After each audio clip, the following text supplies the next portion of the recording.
Let's talk about the social and cultural context of childbearing. First, we'll talk about conception and pregnancy and context.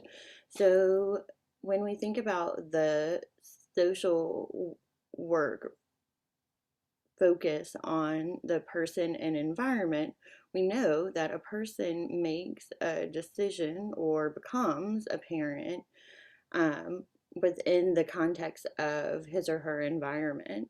And some things in the environment that can affect a person's reproductive behavior are religion, culture, values, economics, and political ideologies.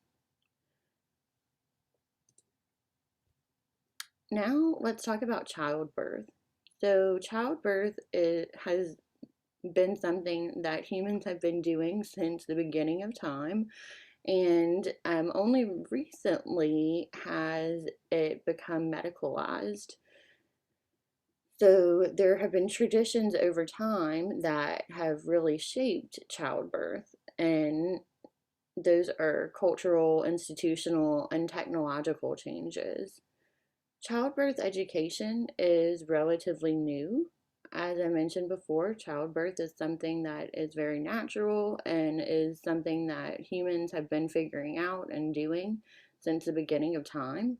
However, now with these new changes, we are able to provide support for childbirth, which helps us with increasing our infant and maternal mortality rates at the cost, though, of more government intervention.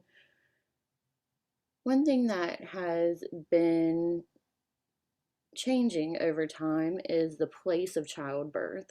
So, since the beginning of the 1900s, there has been a shift from having a child at home versus having children or giving birth in a hospital or a public setting like a hospital.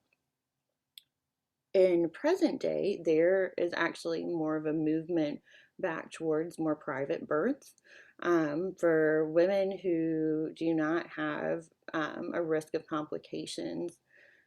There are more options for those women to give birth at home now with the assistance of doulas and midwives, and there are more options for non-hospital births. So, for instance, there are freestanding birth centers now that try to mimic the home environment with, real beds with real bathrooms.